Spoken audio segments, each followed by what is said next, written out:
Hey, we're Hold the Phone, your home for free streaming comedy that just got a YouTube account so our memas can watch. No matter where you live, we've got your favorite shows like Hot Tub with Kurt and Kristen, Hey Girl with Matt and Kyle, The Fun Time Boys, and more. Interact live and support the comedians you love in real time. Follow us to make sure you never miss a set, and subscribe because we told you to. Tonight we're proud to present Hot Tub, Home Edition. Please give a big digital welcome to your host, Kurt Brownohler.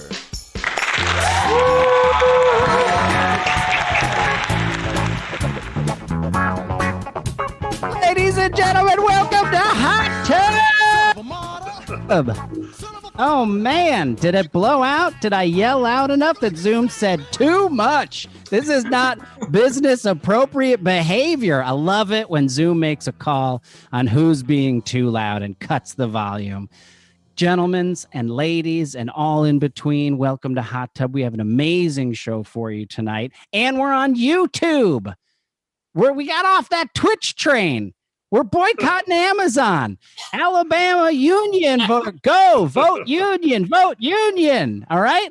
And we're just going to be on YouTube now forever. It may or may not be related to us supporting the Alabama union, but I'm saying it is tonight. We're the good guys. We're on the side of the little guy. Jeff Bezos, you have more money than God, you piece of shit. Fuck. Everybody should be unionized. Everybody should have fucking great health insurance. Everybody should be paid well over the minimum wage. It should be $28 an hour at least starting, and it should go up from there. You fucking monster. All you use your money for is to build a 15,000 year pendulum clock inside a mountain, which is true. Jeff Bezos is building a clock that will last for 15,000 years because after humanity's gone, he wants aliens who come visit to know that he owned Amazon at one point. Listen, guys, we have an amazing show, and this show is free. And if you enjoy it, please donate. Okay. You can also join our Patreon if you want to be in the audience, the actual virtual audience that we have. That would be wonderful as well. But if you donate tonight, I'll give you a shout out. We really appreciate it. We already got one. Miss Yvonne, thank you. New channel. Who dis? That is correct. Good joke about the move to YouTube. But I'm excited. We got a great show and a very special guest whose name is Hey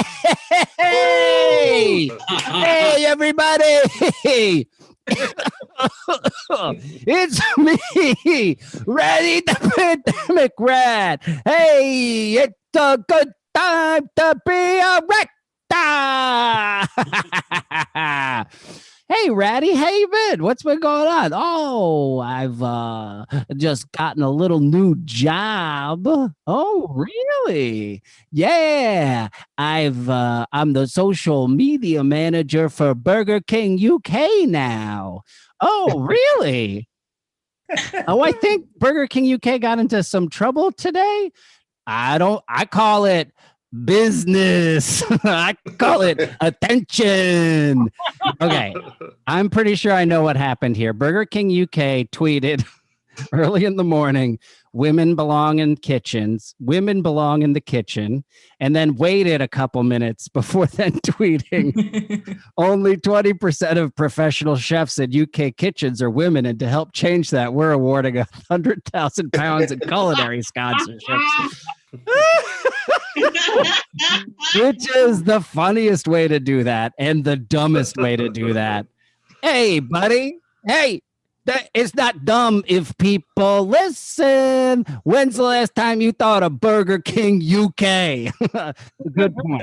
I haven't thought of Burger King UK a lot recently. And I got some sweet tweets lined up for the rest of the week. You want to hear them? Oh, yeah, sure. This is great. You always have good ideas.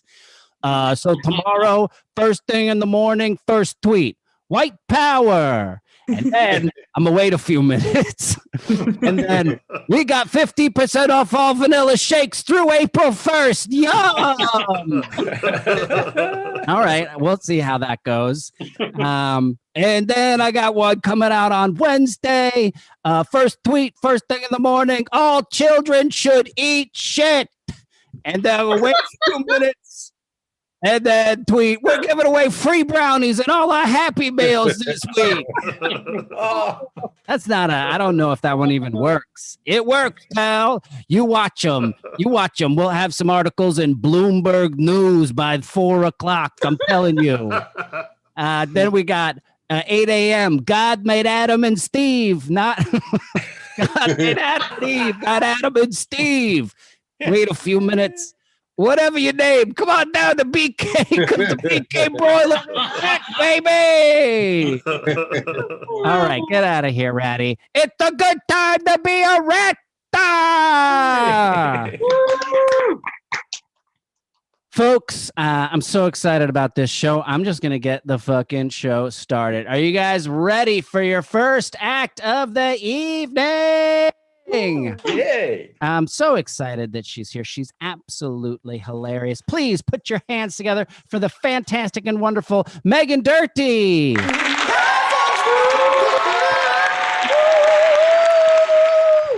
Hey everyone, thank you, Kurt. Keep it going for Kurt. That was friggin' awesome. What's up, everybody? I'm Meg. Full name, Megana. But people have trouble saying that, so I'll like break it down for you all. It's Megana, May as in like the 5th month of the year. Gun as in like America's national pastime. You know? I think it goes guns, baseball, and not wearing masks. Like that's our we do best. I wish we could go to like the Olympics for that. We would crush it. So it's May gun, like the sound you make when a Q-tip's in your ear. May gonna. Okay, nailed it. I like my name, but people mispronounce it all the time, which, you know, it's like whatever. But I do get like specifically triggered. I get specifically triggered when someone calls me Megan, because like every white girl is named Megan, you know, like that's their Muhammad, you know, like their Pedro, like I need more respect. If you go to Trader Joe's and say like Megan, like 15 white women turn around. I'm sorry, I make fun of white women a lot. But I can do that because my best friend is Black. So I can do. I'm in LA now, but I grew up in Virginia. Fun fact about Virginia, we don't have sex education.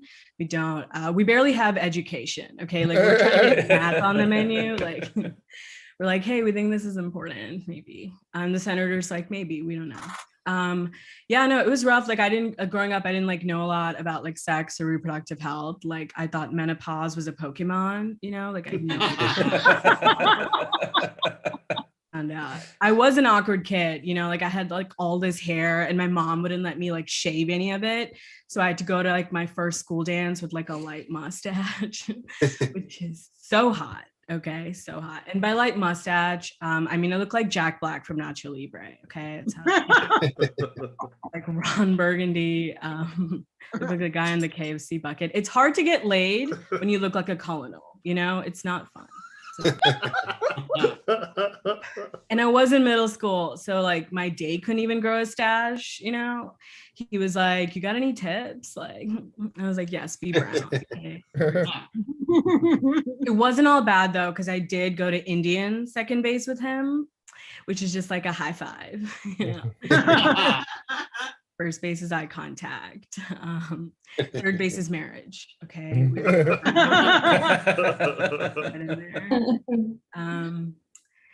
I was staying with my parents for a while last year. I think I like realized my parents were just like better people than me, you know? Like my parents like grew up poor in like a village, and then they came to like a whole new country with like a different language and culture, right? Like that's incredible. Like I live in East LA, like I don't even go to Venice. Okay.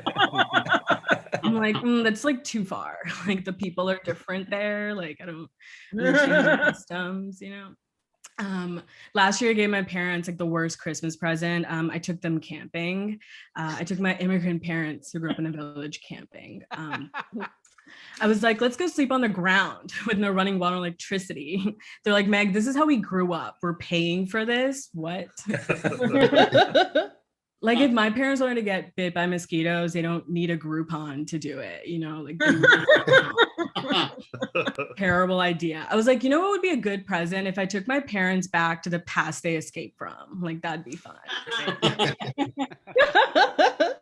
Me taking my parents camping is like my future kid, like taking me to like a studio apartment with 5 roommates and a communal shower. Like, Mom, this is fun. No, this is a trap house. We need to leave right now. I'll end on this. Quarantine has been interesting. It has made a lot of weird people reach out to me. I was recently catching up with my friend and we'd run out of everything to say. So he asked me what my favorite planet was. And I was like, what a stupid question. It's Earth, obviously. It's the only planet I've been on. It's the only planet that's done anything for me. Like, the person who asked me the question was like, Neptune's my favorite planet, which is so disrespectful because like Neptune doesn't even have oxygen, or like Beyonce, you know, like Cap Supreme. Of course it was a dude, right, who said Neptune. Like, dudes always want what they can't have. Like, he'd probably like Neptune's photo on Instagram while breathing Earth's oxygen. Like, all right, guys, that's my time. Thank you.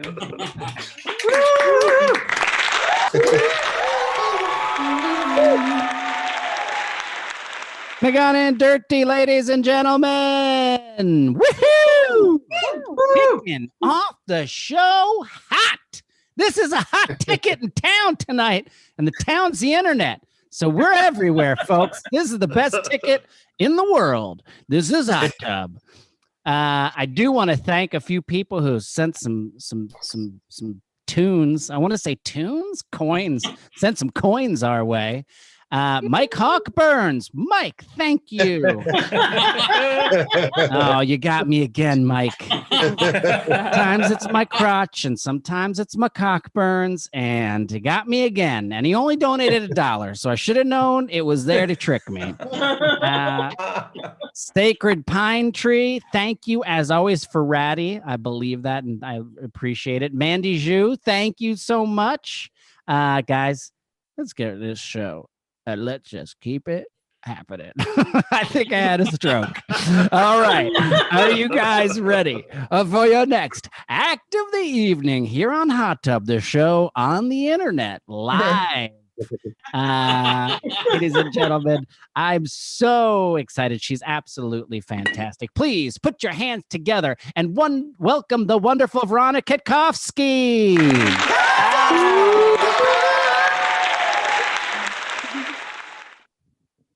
You guys, my cockburns is actually my stage name, but that's okay. We'll correct it next time. Happens all the time. So I get called quirky a lot, like a lot of guys, especially will call me quirky. And I don't think it's a compliment. I feel like whenever a guy calls me quirky, what he's really saying is, I'd fuck you, but I wouldn't tell my friends about it. I live in a really old building. My walls are so thin, so I can hear like everything. Turns out the girl on my left is a cam girl and the girl on my right is a YouTuber, which is fine, you know? But I do sort of feel like I'm just in the middle, like masturbating and talking to myself for free, you know? Whole mess.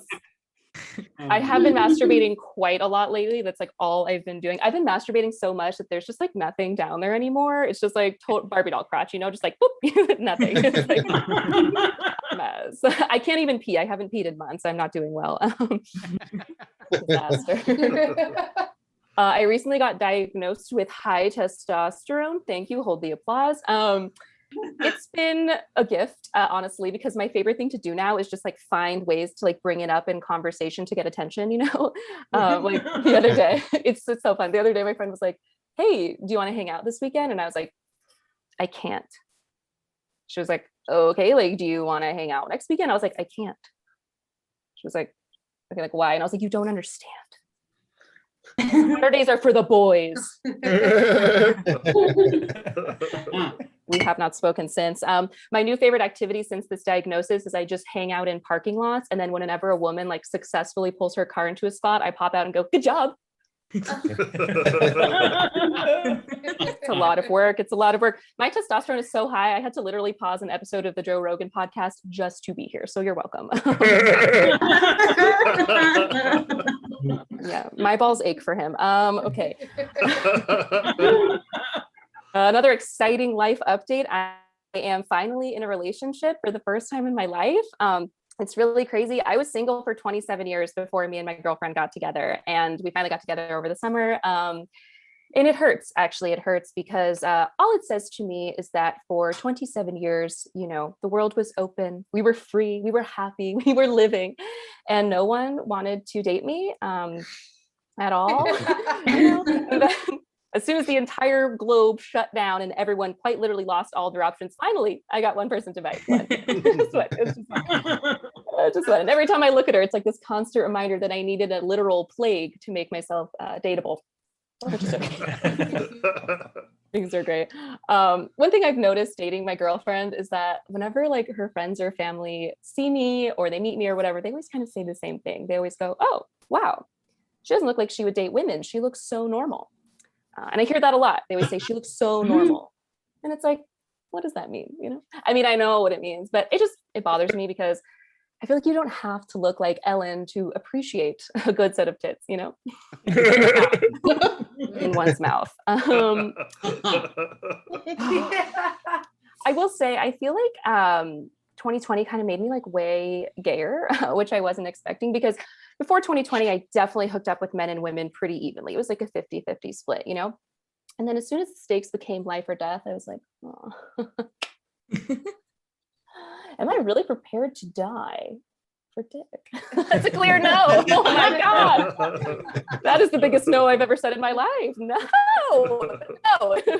So now I have to deal with that. It's a mess. It's really crazy. I've been like kind of reflecting on, there were just like so many signs throughout my life that I was attracted to women that I just completely ignored, It's really crazy. Like I used to cry whenever I had to give a blowjob, which everyone should. It's disgusting. But I would cry. I would cry. But I would play it off cute too. I'd be like, "Oh my God, you're just like so big. You're just like huge. It's really, really big and girthy, and I just can't handle how big you are." And he'd be like, "I haven't even taken off my pants yet." It's like, "Okay, my guy, relax." They're really just a crazy amount of signs. Like I used to fuck a fat guy just for the tits, and I ended things when he got in shape. All right, that's been my time. Thank you so much. Ladies and gentlemen, Veronica Kitkowski. Guys, the show doesn't quit. It doesn't stop. It's a good show. Hot Tub, show of the internet. All right, listen. I want to thank Gail Swanland. Thank you, Gail. We appreciate you. Thanks for watching out there on the World Wide Web, the information superhighway. This is where Hot Tub lives right now, all right? I cannot wait till we're back in a live place. All right, guys, are you ready for the next act of the evening? He's absolutely fantastic. He's been on Hot Tub so many times, I can't even count it. And he did the pre and before the Great Quar. I did a show in a car wash as the people would pull up and then comedians would get in the back seat of the car and then the show would happen while they went through the car wash. Can you imagine doing that show now? Dude, listen, you're in the car with the person. It's the smallest place you've ever been with a comedian. It's packed. You're just breathing each other's air. And we had no idea. That was months before the Great Quar. But here he is, live on the internet. Please welcome the absolutely wonderful Guy Branum. Thank you so much for having me. On that show in a car wash, I was in a car with a Caucasian gentleman in his 50s and an Asian man in his early 30s. And I said, "Are the two of you a couple?" To which they responded, "No, we are father and son." And then the remainder of that 10 minutes was awkward. Second point, happy quarantine anniversary, everybody. It's been 1 year. And people are always like, "I don't even want to think about that. Don't bring it up." Fuck you. For the entirety of my life, Judaism has been forcing me to eat weird food or do a weird thing to commemorate genocides and plagues of yore. I have a plague now, and I want there to be a celebration for it. I want there to be a magical day in the middle of March when we all eat dried beans and then have to watch Head of the Class on a streaming service to commemorate the time we spent in quarantine.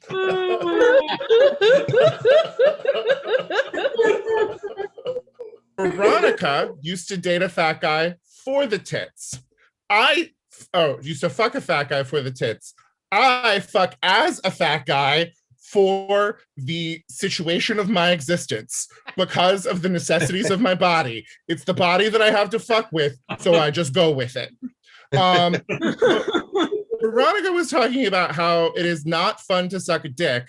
And I don't like that we perpetuate this idea that the sexual activities that are traditionally expected of women are not fun, because I think all of us talking about that just perpetuates the notion that appropriate sex is a man making an imposition upon a woman. No, sucking a dick is fun.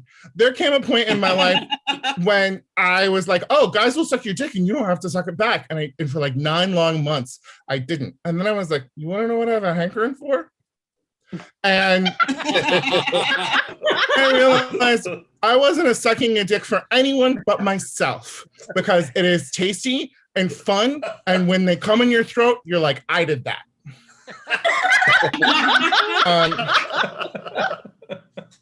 I hope everyone is excited to get the vaccine and have quarantine be over and go back to life. Except you're not going back to your regular life. No, everybody. You've changed. You're 100% more middle-aged than you were before all of this. And the last year, just staying in and seeing how nice it is. And now you're like, oh, I'm raring to go back at life. But then you're just going to be like, we could just watch streaming at home. It would be so nice. Why would I dance somewhere? That is why I'm giving you all permission to do just a little bit more cocaine for the first 3 months of not quarantine. If you don't do cocaine, do a little bit of cocaine. If you do cocaine, do a little bit more cocaine. We'll give you the opportunity to be young. You've been resting up for it this whole time. And then it will help our economy. Now, all of us have exhausted all of the interesting and compelling things that there are to do in our homes. So recently, I, in a fit of depression, watched all of the unaired pilots on YouTube. What a terrible choice. It is a repository for all of the sadness in Los Angeles. Like, over the course of 20 hours, you know, we live in LA. Periodically, you would just run upon one and, like, you got to watch your friend's hope die. Like, you got to see someone who is your friend in 1997 saying the sitcom about me and Corbin Burnson in a video store is going to make me a giant. And that did not happen. And so from now on, if anyone is ever like, oh, LA people, all they do is smile and act like everything's okay, just understand, yes, that's true, because all of our collective sadness as a people is in the form of procedurals and shows about how a hot girl starts working at a comic book shop on YouTube.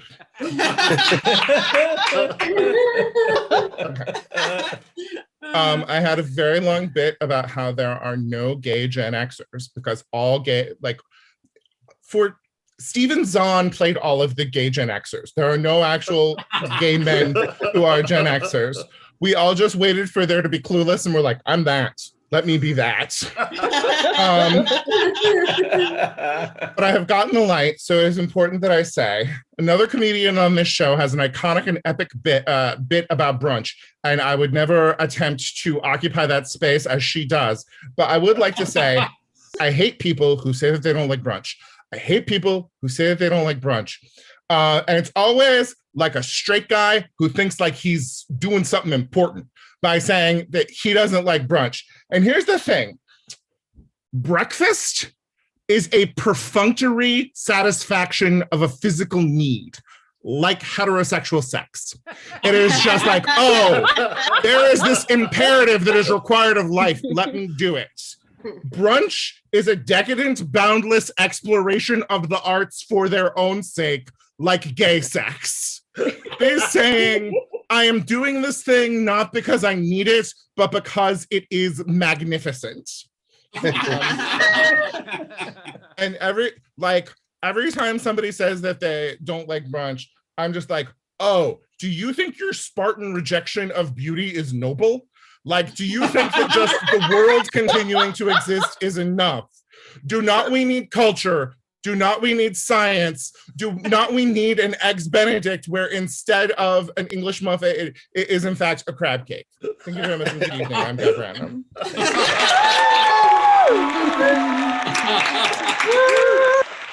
Hi, Branham, ladies and gentlemen. Delightful guy. Thank you so much. I really enjoyed it. We have a few people to thank as well. Elliot Milborn, thank you. Somebody who doesn't want to be named in the shout out says, don't name me in the shout out. This is courtesy of Zaddy J. Woo! But I'm not going to name their name, but I'm still going to say what they said. I don't know. I don't know which part I'm not supposed to say. You said money in, pal. Thank you. And Monique Herring, as all comedians in car washes getting COVID. Never. We'll never do it again. I tried to do it at a festival that got canceled, but then even the festival was like, no, this is too weird for us. We're not going to have a producer go find you a car wash, you fucking weirdo. But someday I would like to do the show one more time. It is it's not fun for the comedians. That's the main thing. It's not. To be in a car with just two people staring at you and you're doing 5 minutes is not a comedian's dream. It's my dream. I think it's hilarious, but most other people do not. So anyway, let's keep this show rolling. Are you guys ready for your next act of the evening? He has been doing hot tub since we brought it to LA. Please welcome the very funny Benny and Bazuna. Oh, wow. Thank you. Y'all can see me, right? I'm seeing guys. Okay, cool.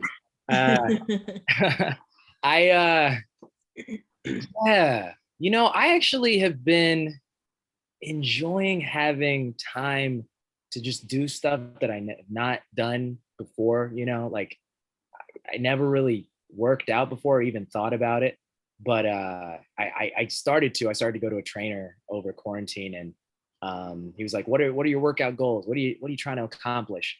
And I just said, I'd like to make my neck thicker.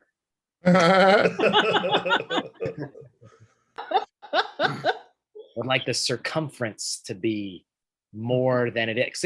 Right now I feel like my neck is of a radius that like a large man can just palm my neck like a basketball and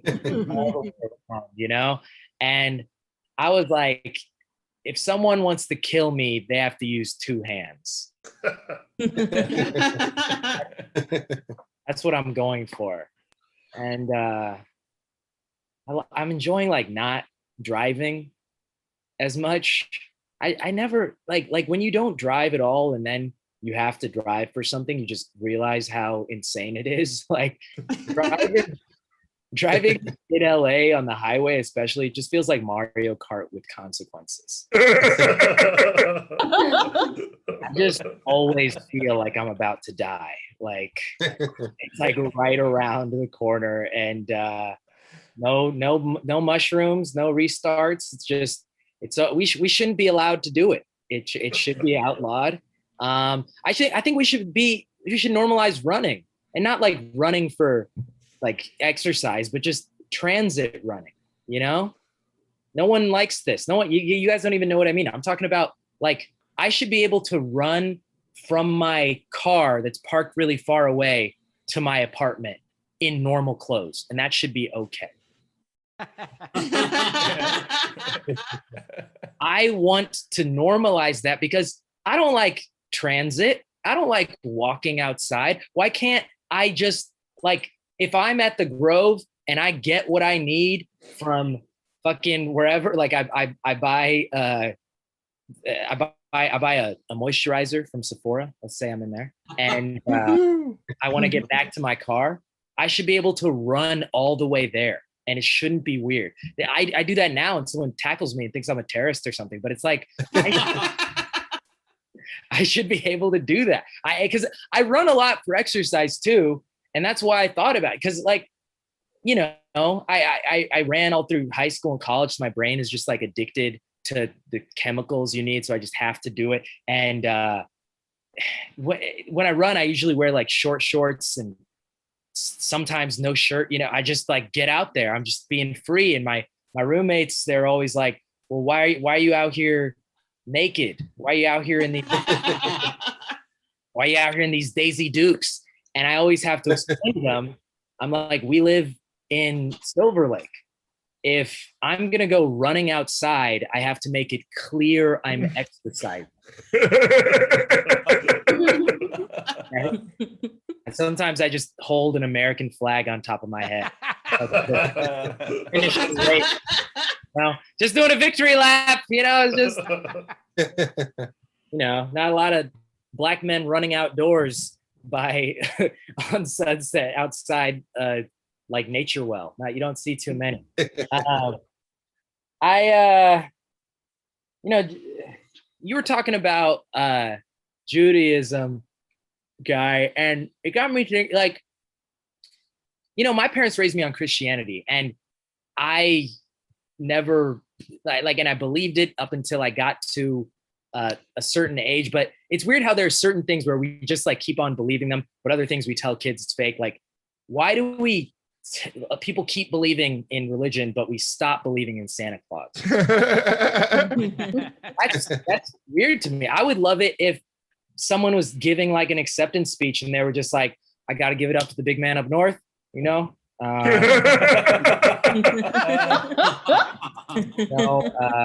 You just got to remember, like, whether you're naughty or nice, he flied for our sins, you know? And like, people, Instagram's bios say like Santa first, and trees around their neck. I would love that reality. Why not? I mean, if I have a kid, that's what I'm going to do, because I feel like that's just an interesting thing to have someone believe in. They'll come back from school like, "Oh, my friend said Santa's not real." And I'm like, well, they're non-believers. And when they die, they won't go to the North Pole to become immortal elves like we will. Yeah, my parents, they had me go to an Ethiopian church. You guys ever been to Ethiopian church? Huh? Just me? Well, this is where I lost the faith, was when I was just in there, and I never understood anything anyone was saying because I don't speak the language super fluently. And, you know, there's like a preacher guy, and he's got this swinging like metal thing, and it's and he's kind of chanting. And one day, you know, I'm just asking my dad, I'm like, so what is he saying? And my dad was like, well, he's speaking in Ge'ez, which is a sacred language that's only taught to priests. So I don't actually know. I was like, what? What's going on here? What the? You know, like, parents, they always teach kids what they know. You know, they're not trying to mislead you. But my parents didn't teach me a lot about being black either. You know, they're African. No one ever sat me down and was like, "This is Earth, Wind, and Fire, and you're supposed to wear cocoa butter." Like, no one did that for me. And I'm from Indiana, so I didn't even look. We're not learning Black history in schools. Like, I thought Rosa Parks was a spinoff of Busch Gardens. You know? Like, I want to go to Rosa Parks for my birthday. Let's make it happen. And I think that makes me a weird Black person in some ways, because you know, I don't always know how to react to something. Like I remember I was at this party and this dude, you know, he's a Latino guy and he was just dropping the N-word. You know, he was just saying, nigga this, nigga that, nigga, this is so funny, whatever. And I wasn't mad at all because he had braces. And I feel like if you have adult braces, I'll let you say the N-word. You're facing a lot of adversity in these streets, you know? You don't like adult braces, you know, there's a lot of bracism out there. I remember I had a assistant principal when I was in 7th grade. His name was Mr. Ruiz. He was about 45 years old. He had adult braces and we did not respect him. Tell us to do things and we would just be like, man, shut up, Mr. Ruiz. You got braces, dude. Like, you're very mean. And it's weird because if someone's young, it's completely accepted. We like that. It's normal. But like braces are the only cosmetic procedure that's not only accepted, but encouraged, you know? Like if a, 17-year-old girl has a nose job, we're like, oh my God, that's so sad.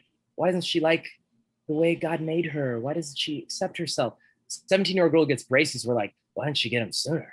I hated the way God made it. It's just this weird. But if you're like an older person, if you're like 50 and you have braces, we don't like that as much, especially if you're a man. I feel like it's because it feels too vulnerable. It feels like we know too much about you, you know? Because if you're like, 55 and you have braces and you're a man, you're basically saying, I've been uncomfortable with the way I've looked my entire life and I just got enough money to do something about it. Now I know that and I got to pretend like I don't. And it's just a lot. I think it's because our parents were not vulnerable. Like my dad wasn't. Like, I remember I was on the phone with my dad a couple of days ago. It's during the pandemic.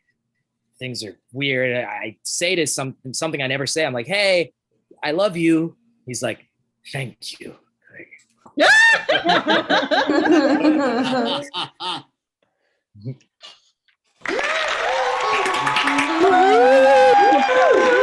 Benny and Bazuna, ladies and gentlemen. Fantastic. I remember when I lost the faith, because I grew up Catholic. And I was an altar boy. I really wanted to be an altar boy. I started being an altar boy like when I was like 8 or whatever. And then I realized that that's like around 15 or so. I was like, oh, what I want to do is I just want to stand in front of people and be able to talk when everyone else can't talk. And I'm so happy I figured that out because I wanted to be a priest. I wanted to be a priest for my plan was to be a priest. That's why I became an altar boy. And I've noticed now when I used to, like, when my mom was still alive, she would go to church. And so I would visit her. I would go to church with her, Catholic church. And there's these priests who definitely like just never heard a stand-up. And if they had, it would have just been so different for them. Their life would have been so much cooler. But they're now just like, all they want is that time on the stage to tell their fucking homily. And then they're like standing there at the end, like giving people high fives and like joking around with them. And it's like, oh, you don't want this. You just want to do what we do, pal. Come on over, you fucking weirdos. All right. I want to thank Steely Dan Halen. Oh, bam, bam. Thank you, sir. Are you guys ready for your next act of the evening? She's absolutely fantastic. Please put your hands together and welcome to the stage. Very funny, Danielle Perez.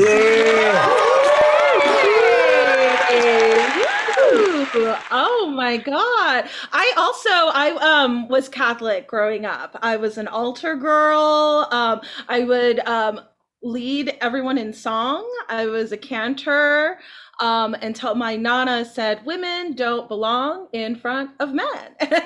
Now I'm a comedian. Oh, goodness. So, Biniam was talking about adult men with braces, and they do make everyone uncomfortable. It's not a good look. I've experienced the wrath of an adult man in braces. I was coming back from Mexico. I was going through customs. I did have pharmaceuticals in my bag that I did not declare. And he got a little mouthy with me. He asked me the nature of my trip. I told him, you know, it was like there for a bachelorette party. I had already had the indignity of getting off an airplane and having to get my picture taken, because that's what they do to you when you go to customs. They just take your picture. And then I'd already gone through one security person. And then this guy comes in, asks me all the same questions. I'm like, can we wrap it up? I see freedom. I see traffic. Let me go. He's about to, I think, but instead he just leans down and he goes, so what happened? And it's like, sir, you think I chopped off my feet in Mexico for shits and giggles? You think that's what the cartel wanted? No, I was hit by a train 10 years ago. Are we done? He didn't like that. He didn't like that extra long. Oh, but don't worry. There was an Asian family that had fruit, so I was good. I was safe. I was good to go. I made it. One sip before you. Oh, this is lovely. Yeah, no, Guy was mentioning cocaine use and pilot season, two things that are very LA. And as a native Angelino, I'm, you know, not too proud to admit that I've engaged in both this year. And it feels good. It feels great. I'm so LA. I actually went to high school with Meghan Markle. Ooh, topical. You guys want that interview? Oprah's back. Oh, and I hope she never leaves us again. You know, that was prime time network event television. That was my Super Bowl. I had snacks. I had fingers ready. You know, obviously Meghan, very brave, you know, beautiful, you know, she married a prince. We are happy for her. You know, I just don't think you should get to have suicidal ideation in a castle and believe Virgil's musical. That's just all I'm saying. You know, some of us have to do that in our house, you know, alone. Oh God, this pandemic. I've now entered the part in the pandemic where I'm just like ordering whole cakes from bakeries across the US. That's what I'm doing. I tried crystals, I tried wigs, I tried Korean skincare. Now we're at cakes. It's not going well. I got a letter from Gwyneth Paltrow from Goop inviting me into that inner circle. And that's when I knew I was like, I've gone too far, you know. This is the kind of white woman coven that I do not care for. I don't want to participate in. I've been, usually I don't leave the house for just like weeks and days on end because I'm depressed and want to die. Now I'm just doing it because I'm anxious, desperate to live, you know? So it's just it's been a whiplash quarantine for me. I have asthma, I'm high risk, you know, I don't want to take any chances. A lot of people like to, they're just like, Danielle, why do you always have to clarify that you have asthma and that's why you're high risk? And it's like, because I'm fat and don't have feet, and people like to assume it's diabetes. And it's like, that's, you know, slow down. Like the train show, you know, the one that hit me. Okay. People are like, this is a comedy show, Danielle. Why is it so dark? You know, because it's night. And I now have this hair. Do you know what I'm saying? Like, I didn't come into quarantine with this, and now it's like touched my body. It's too much. It's all too much. I really am in quarantine, spending so much me time, just like me all the time. Me in my face, me just like raw dogging myself. You know, no lube, you know, just raw, and it's rough, you know, and I can't wait to inflict this on the world. You know what I mean? I'm just ready. Just want to put it out there. Oh, take it to brunch, you know, take it to brunch. Just ask a server, you know, oh, you don't have poached eggs? Oh, that's, wow, maybe get a real chef, you know, just really take it out on someone who doesn't need it. Oh, I can't wait to do that again. I love brunch and I love this show, and thank you guys so much for having me. I've been Danielle Perez.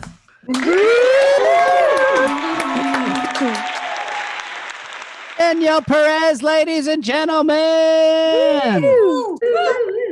Danielle, I think asthma counts for, March 15th. They're opening up vaccines for people with conditions. So I think that asthma counts. Look it up. If you need help, go to Get Out the Shots LA. This is for everybody who lives in LA. Get Out the Shots LA. I've been volunteering, booking people's appointments. And if any comic wants an appointment booked, I'll book it for you because I'm now very familiar with the labyrinthine system that they have in Los Angeles, which is so fucking crazy. It's fucking crazy that the federal government didn't have just one website for you to go to and get a goddamn shot. This is a fucking broken country, and we are at the bottom of the barrel. We're a shitty, terrible, bad country, and we have so much money, and we put it all into just the military. If we sold one aircraft carrier, we could pretty much fix every problem in America. But we have to have 7 aircraft carriers. We have 7 of them. Each one can destroy the world 10 times over. We have 7 of them in case 7 other Earths attack us. That's what our military is ready for. And it's poorly managed and poorly run. And fuck Jeff Bezos. All right, listen. Halfway through the show, I was like, I'm going to have a drink. And now I'm all fired up. All right. I was enjoying the show so much. I was like, you know what? I'm going to have a drink. And because I'm now on the slope of the pandemic stuff where it was like in the beginning, it was just like, oh, what is this? I used to be like, I would drink when I go out. And then when I was at home, I wouldn't drink. And then it's just like, I'm just home all the time. And then it's like, when are the weekends? It's like, how about this day is the weekend? Then it's just like, and then I got in the middle where it's just like, all days are the weekend. We drink every single night until it's uncomfortable. And now I'm trying to pull myself out of that where it's just like, let's try not to drink every single night. But then halfway through the show, I was like, God damn it. This is such a good show. I'm pouring myself a drink and I'm enjoying myself. It makes it a lot better. Guys, are you ready for your last act of the evening? She's absolutely wonderful, and I'm so excited she's here. Please put your hands together and welcome to the stage, the show, the wonderful Erin Lampert.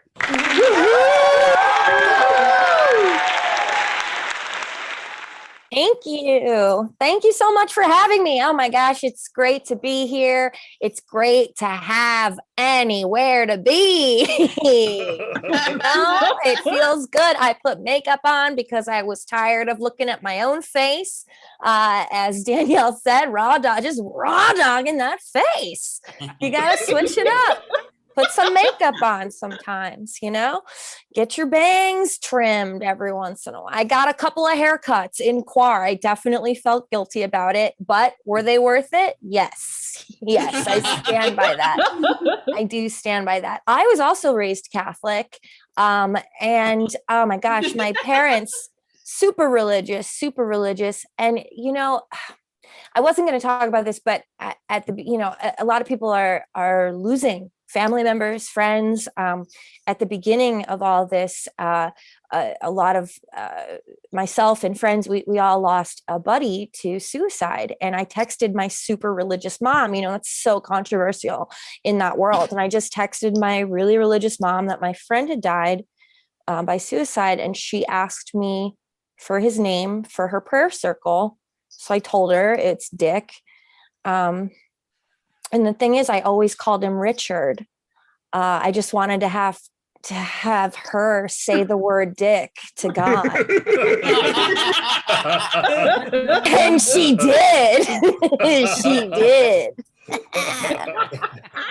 I just wanted to talk about that for a sec. Biniam was talking about working out. Oh, before I even say this, I want to just say that we've been in crisis for almost a year, but baby dolls, I was born for living in crisis mode. But I've got my tap shoes on, baby. If we were on a real stage, I'd be tapping at every sound of every sad joke. And I'm not standing up to tap. I'm just gonna You're just gonna know it's happening. Baby dolls, I was born to be living in a crisis. I've grown up in surrounded by just really high-strung, superstitious, overly anxious Italian women who just are constantly, you know what I mean? Like just and like, yeah, I mean, like I'm starting to realize I'm getting older and I'm also doing this. Like the other day I heard Beck was on Hinge. It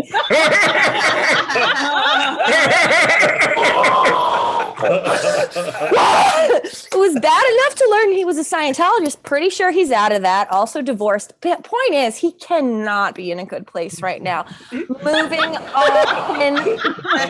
on back. Biniam was talking about working out a lot, and actually one of my friends, we met up socially distanced, and she was like, wow, you look good. Have you been working out lately? And I was like, no, but I have had diarrhea for like a year.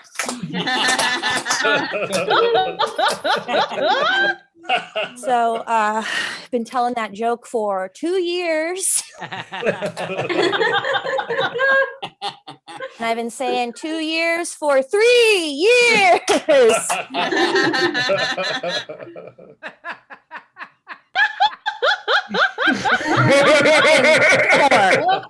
Freaking clipboard. All right. Hey, we make do. We adapt, right? Oh my gosh. I have been taking care of my health because Jesus Christ, that's a lot of diarrhea. I'm not exaggerating. We're going to talk about it. We're going to get into it. I have been taking care of my health. I've got the time to do it now in this quarantine. So I've been taking care of my health. I have to say, and I'm sorry, trigger warning, going to talk about more diarrhea. I have had this shit. I don't know if anybody in here has had to take a stool sample test, okay? But I have had this shit in 3 hats. Hats. And they call it a hat. It looks like a hat. Everybody wants to know what kind of hat. It's a fedora. It basically looks like a fedora. Pretty chill. It was rough. They messed up the results. I had to go back, shit in another hat, take it in. One time I had to take in a frozen sample along with 5 other samples. They said, oh, in front of everybody. They hold it up. There's people in the waiting room in front of everybody. You didn't bring us the right ones. Why didn't you bring us the other ones? I said, this is all you gave me. She hands me back my own frozen diarrhea and says, you need to take this home with you. I cannot discard it. And I said, what? So, long story short, I'm driving to Venice Beach to get on my roller skates with my frozen diarrhea sitting shotgun. And all I'm looking for is a trash can. You can't throw anything away in Venice Beach. You just can't throw it away. It's going to end up out on the beach. Luckily, I found a trash can that you kind of open like a mailbox. You put it in. Only concern is there's a chance it was a recycling bin. If so, I'm sorry. That's it, guys. I wish I could talk about brunch. It's kind of a chicken or an egg situation. Did Danielle come up with the bit first? Did I come up with the bit first? Or did I just wait on Danielle Perez? Because it is possible. Thank you so much. I'm Erin Lampert. Erin Lampart, ladies and gentlemen, answering the question of how do you tap dance during a Zoom show? Thank you. Erin, I wanted to know. I was like, well, is Erin Lampert's on the show? Is she going to be tap dancing? Is she got her tap shoes on? Fuck yes, she does. She brings it. God damn it. We had such a good show, guys. Thank you to Zaddy J, who said, shout out to all the great comics and to the youngest attendee tonight, Parker, just over 1 month old. Parker, congratulations. Welcome to the militarized industrial complex. It's America. And then it just says Midnight Dogs. I don't understand what that is. That's probably a person who donated. Midnight Dogs, thank you. Guys, this has been Hot Tub. We are so happy that you came. Thank you to all the comics. Thank you to everybody who watched. Scotty Landis, who's new to YouTube. Actually, he's been to YouTube many times. It was his 9th time on Twitch. It would have been, but now we switched it to YouTube. Thank you to Joel Mandy. to Olivia and Phil, to Jake and Sam, all of our producers for the show. No thanks to Kristen Shaw, who has abandoned me in the fucking quarantine, the time I need her the most. Sorry, she's got to do yet another TV show. Rolling in dough, just raking it in. She has an aircraft carrier worth of money from television. I'm sitting in my garage hosting this show for 16 years. Ladies and gentlemen, I miss her so much. I can't wait for her to be back. She'll be back in May. Thank you and good night.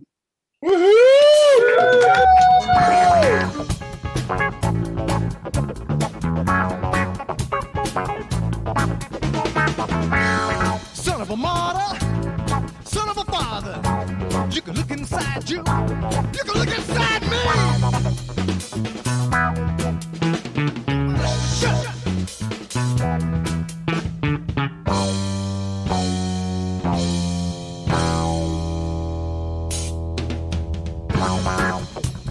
Look deep inside. You can put it together, you can pull it apart. You ain't lost unconscious. You don't remember.